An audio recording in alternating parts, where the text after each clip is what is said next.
அஸ்ஸலாமு அலைக்கும் வரஹ்மத்துல்லாஹி வபரகாத்துஹ்.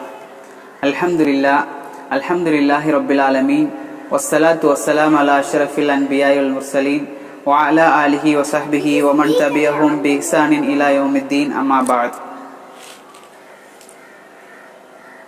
சுப்ஹானக லா இல்ம லனா இல்லா மா அல்லம்தனா இன்னக அன்தல் அலீமுல் ஹகீம்.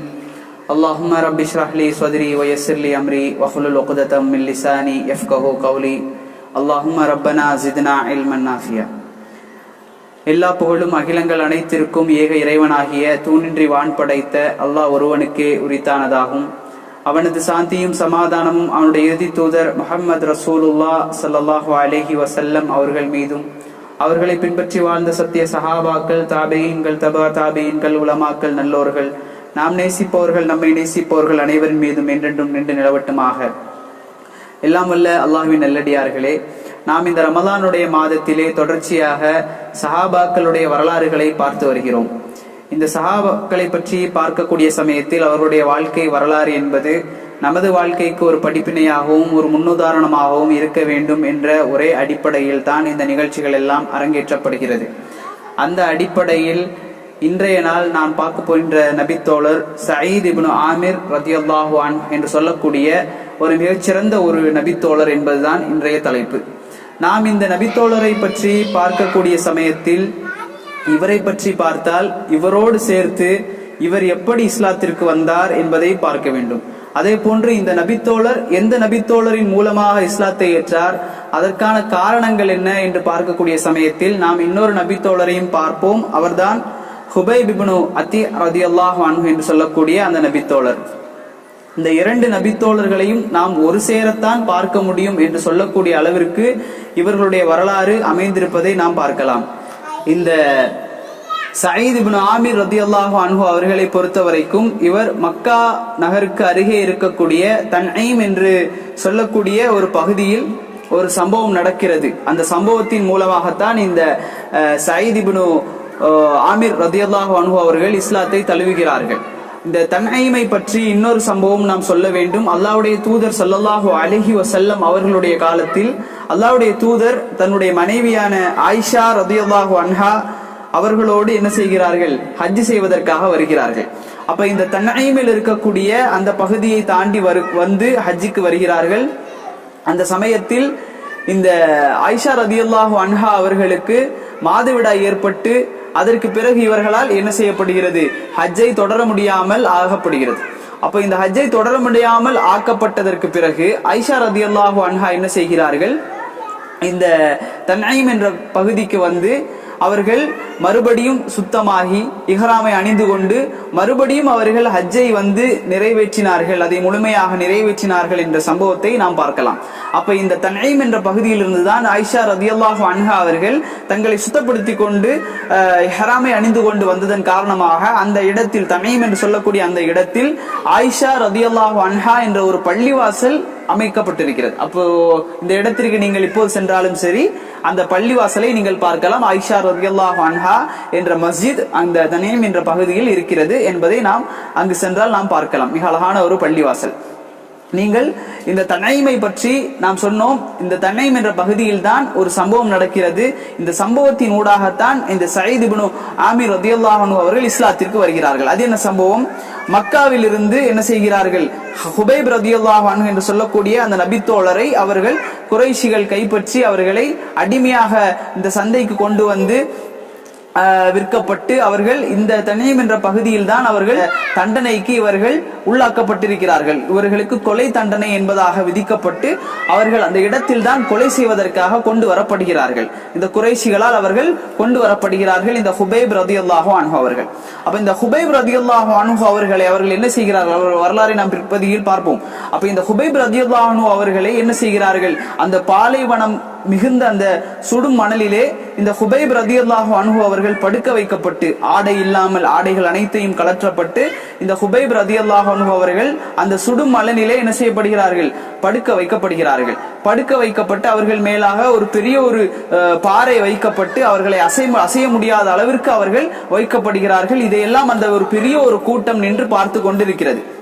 அப்ப இந்த ஒரு பெரிய ஒரு கூட்டம் நின்று இந்த ஹுபைப் ரலியல்லாஹு அன்ஹு அவர்கள் அந்த சுடும் மணலிலே படுக்க வைக்கப்பட்டு வேதனை செய்யப்படுகிறார்கள். எந்த அளவிற்கு என்று சொன்னால், எப்படி பிலால் ரலியல்லாஹு அன்ஹு அவர்களை சுடுமணலிலே படுக்க வைத்து அவர்கள் துன்புறுத்தினார்களோ அதே போன்று இந்த ஹுபைப் ரலியல்லாஹு அன்ஹு அவர்களும் படுக்க வைக்கப்பட்டு துன்புறுத்தப்படுகிறார்கள், வேதனைப்படுத்தப்படுகிறார்கள்.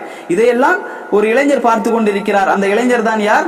இந்த சயீத் இப்னு ஆமிர் ரலியல்லாஹு அன்ஹு என்று சொல்லக்கூடிய இந்த இளைஞர். அப்ப இந்த இளைஞர் அதுவரைக்கும் இஸ்லாத்திற்கு வரவில்லை. இதற்கு பிறகுதான் இஸ்லாத்திற்கு வருகிறார்கள். அவர்கள் இந்த சம்பவத்தை எல்லாம் பார்க்கிறார்கள். குறைஷிகள் இந்த ஹுபைப் ரலியல்லாஹு அன்ஹு அவர்களை இந்த சுடுமணலிலே போட்டு அவர்கள் என்ன செய்கிறார்கள்? கொடுமைப்படுத்தி கொண்டு அந்த கூட்டமாக நின்று பார்த்து கொண்டிருக்கிறார்கள். அதில் ஒரு மனிதர் இந்த சயீத் ரலியல்லாஹு அன்ஹு. அப்ப அவர்களிடத்திலே கேட்கப்படுகிறது, சங்கிலிகளால் கட்டப்பட்டு இழுத்து கொண்டு வரப்படக்கூடிய அந்த ஹுபைப் ரலியல்லாஹு அன்ஹு அவரிடத்திலே கேட்கப்படுகிறது, உங்களுக்கு என்ன கடைசி ஆசை என்பதாக. அவர்கள் சொல்கிறார்கள், எனக்கு 2 ரக்காத் தொழ வேண்டும் என்று கேட்கிறார்கள். அனுமதி அளிக்கப்படுகிறது. மரண நேரத்தில், மரணத்திற்கு முன்பாக அவர்கள் அமைதியான முறையில் அவர்கள் தொழுகையை நிறைவேற்றுகிறார்கள். 2 ரக்காத்தை அழகான முறையில் குறைந்த நேரத்தில் நிறைவேற்றுகிறார்கள். நிறைவேற்றி முடித்தவுடன் அவரை சித்திரவதை செய்து துன்புறுத்தி அவரை கழுமரத்தில் ஏற்றி சிலுவையில் ஏற்றி அவரை கொலை செய்கிறார்கள். இப்ப இந்த காட்சியெல்லாம் சயீத் ரலியல்லாஹு அன்ஹு அவர்கள் பார்த்து கொண்டிருக்கிறார்கள். அவர் அந்த ஹுபைப் ரலியல்லாஹு அன்ஹு அவர்கள் சொல்லக்கூடிய ஒரு சில வார்த்தைகள் என்பது அம்பாக இவருடைய உள்ளத்தில் வந்து தைக்கிறது. அந்த அம்பாக தைக்கக்கூடிய அந்த வார்த்தைகளை எல்லாம் நாம் பிற்பகுதியில் பார்க்கலாம் இன்ஷா அல்லாஹ். அவர் சொல்லக்கூடிய வார்த்தைகள் அனைத்தும் ஏதோ சரியில்லை, ஏதோ ஒன்று இருக்கிறது. யார் இந்த முஹம்மது? யார் இந்த முஹம்மது? யார் அவருடைய தலைவர்? யாரை அவர் பின்பற்றுகிறார்? அவருடைய கொள்கை என்ன என்பதாக ஒரு உந்து சக்தியை இந்த மரணம் ஏற்படுத்துகிறது. அப்ப என்ன செய்கிறார்?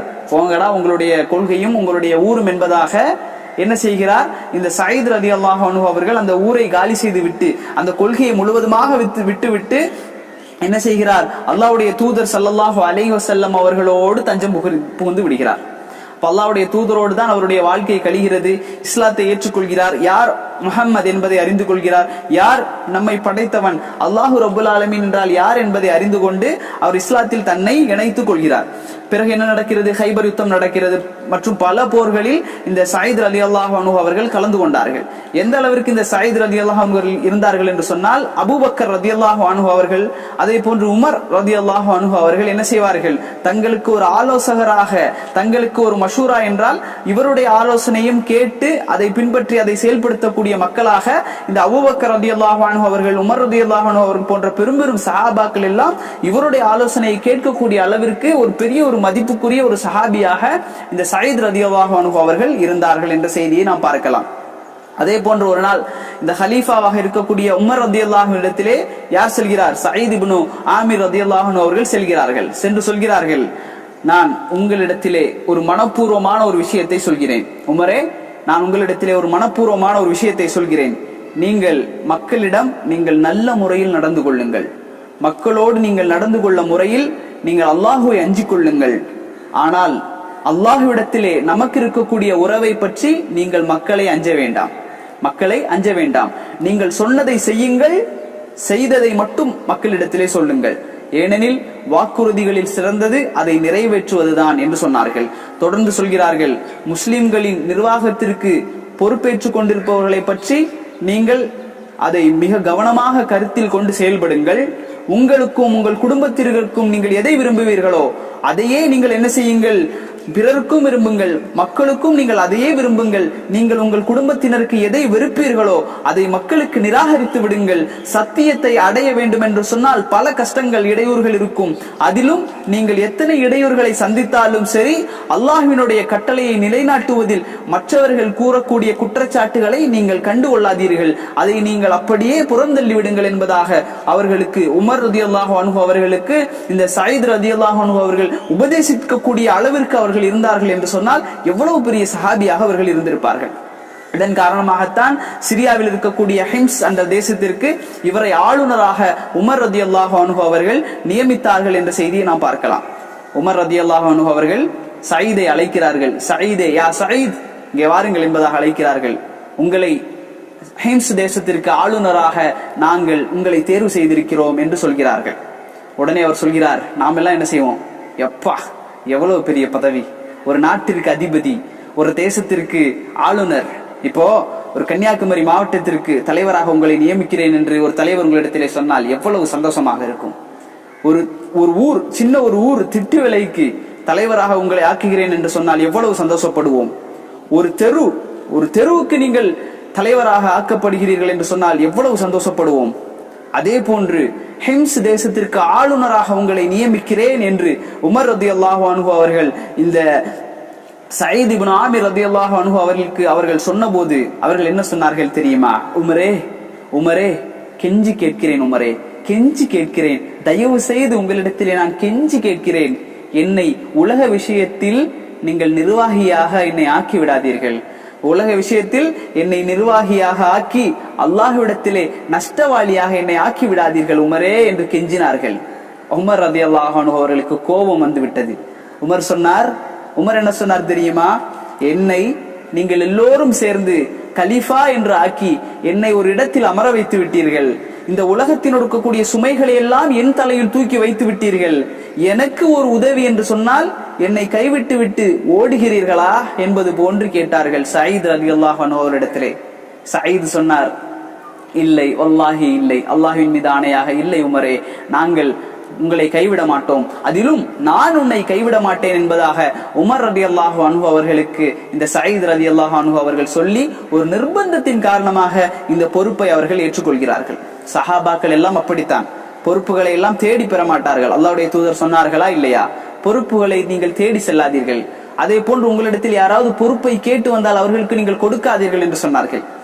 அப்போ யார் இந்த பொறுப்பை விட்டு விரண்டு ஓடுகிறார்களோ அவர்களுக்கு பொறுப்புகளை கொடுக்கக்கூடியவராக இந்த உமர் ரலியல்லாஹு அன்ஹு அவர்கள் இருந்தார்கள். உமர் ரலியல்லாஹு அன்ஹு அவர்களுக்கு ஒரு சிறப்பு இருந்தது. என்னவென்று சொன்னால், யார் யாருக்கு என்னென்ன பொறுப்பு என்பதையும் என்னென்ன பொறுப்பு யார் யாருக்கு தகுதி என்பதையும் அறிந்து அதை அழகான முறையில் ஒவ்வொருவருக்கும் லாபமாக பிரித்து கொடுப்பார்கள். அதுவெல்லாம் வரலாற்றில் ஒரு சுவை மிகுந்த ஒரு பக்கங்கள். அதையெல்லாம் நாம் பார்க்க வேண்டும், படிக்க வேண்டும்.